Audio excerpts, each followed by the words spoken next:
Welcome inside Alumni Stadium on the campus of Boston College, everybody. I'm Mike Petraglia for CLNS Media, and this is the Alumni 5. The Boston College Eagles came into today thinking that maybe against a Wake Forest team that they had handled last year, this would be their second straight win and a home win in the ACC opener. It was certainly not meant to be. The Boston College Eagles, their own worst enemy here on Saturday afternoon, committing 4 turnovers, 3 interceptions, and a costly John Hilliman first-half fumble that really set the stage for Wake Forest to take off, and they were never headed behind the offensive efforts of option quarterback John Wolford. The Demon Deacons come into Boston College and lay a 34-10 pounding on the Boston College Eagles, who are now 1-1 overall, 0-1 in the ACC, with the prospects of taking on Notre Dame on this very same turf next Saturday at high noon. But before we get talking about that, what went wrong here on Saturday afternoon? That is what the Alumni 5 is here to tell you about. The first point tonight, of course, were the turnovers. 3 committed by redshirt freshman Anthony Brown in his second start after leading the team to a dramatic 23-20 win on the road at Northern Illinois in week number 1.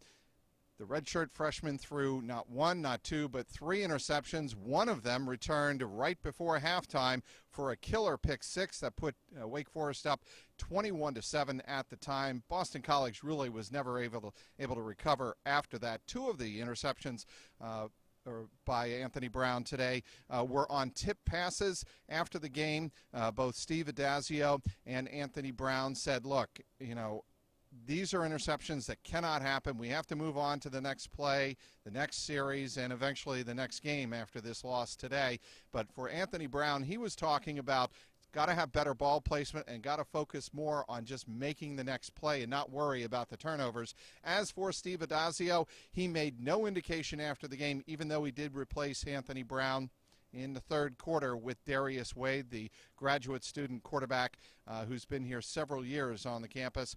He made no indication, did Steve Adazio, that he would make the switch to Darius Wade next week for Notre Dame. So expect Anthony Brown to get the start again next week against the Fighting Irish. On the day, as you might imagine, the numbers were not very pretty for the Boston College passing offense. Just 18 of 41, the 3 interceptions, and only 163 yards through the air. Now, that's not a huge surprise, but what they cannot have is what happened early in the game, and that was a fumble by John Hilliman in the first quarter that set the Demon Deacons up in a scoreless game at the Boston College 32. A couple of plays later, it was the Demon Deacons going on top. John Wolford with a perfect pass to Greg Dortch in the back of the end zone, 7-0, and the Eagles really were never able to get back in the game. They eventually fell down 14-0, as we mentioned, 21-7, and were really never able to gain any momentum. Point number 2 on the day, what happened to the running game for the Boston College Eagles? John Hilliman, we mentioned the one key fumble. He only had 8 carries for 27 yards. A.J. Dillon, he made quite an impression today, 15 carries but only 44 yards. So the running game today was really not effective for the Boston College Eagles. One of the big reasons why I think Anthony Brown really struggled at the quarterback position. Point number 3 is another big reason Anthony Brown and Darius Wade and the running game might have had a huge problem, and that was the crushing news before the game that John Baker, the All-ACC starting center for the Eagles, gone for the year with a right knee injury.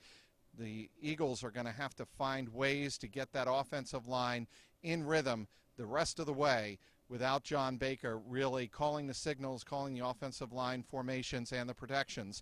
And so that is another reason I think the BC Eagles really struggled today, coming into the game knowing that John Baker will not be available to them, not only for the near future, but for the rest of the 2017 season.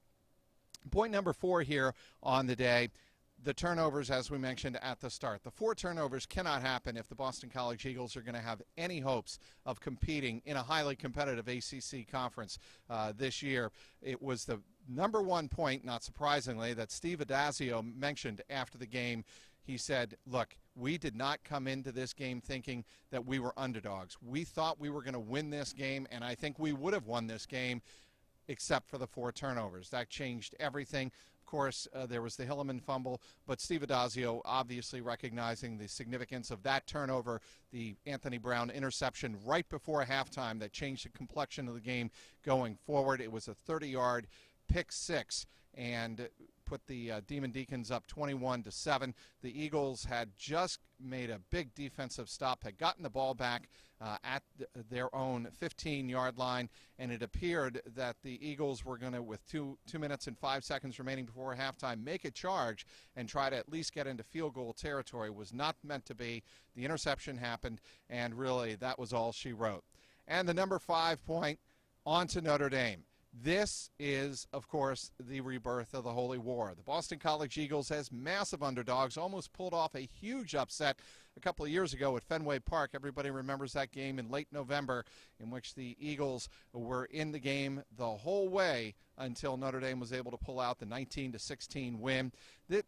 The perspective on this game is a lot different. I think that Boston College is going to come into this game thinking that they have a chance because, first of all, it's early in the season. Second of all, Notre Dame hasn't really been Notre Dame the last couple of years. They struggled a little bit last year, and they haven't found their way early on in the season. This perhaps is the time for Boston College to catch Notre Dame, but obviously they're going to have to put this game behind them in a hurry. There were going to be those out there after watching BC lose at home by 24 points to Wake Forest who think that the Eagles don't have a prayer against the Notre Dame Fighting Irish on Saturday, but obviously Steve Adazio and company don't feel that way. Everybody was saying how they are eager to get back to work. A lot of the players after the game, including Anthony Brown, including Harold Landry, who recorded his first sack of the year today, they said they would get back into the film room right away if they could, if they didn't have to heal their bodies and get the rest that's needed after a game. They would be right back at it. Steve Adazio finishing off his press conference here on Saturday afternoon after the game, saying that his players are bright-eyed, ready to get back to work and take on Notre Dame. Whether they can climb that mountain next week here at home with a huge October coming up on the ACC schedule, that is yet to be determined. We'll obviously have complete coverage on CLNS Media and CLNSradio.com. The final again here inside Alumni Stadium on Saturday. It was the Boston College Eagles losing their home opener and their ACC opener to the Wake Forest Demon Deacons by a final of 34-10. Inside Alumni Stadium, this has been the Alumni 5. I'm Mike Petraglia, CLNS Media.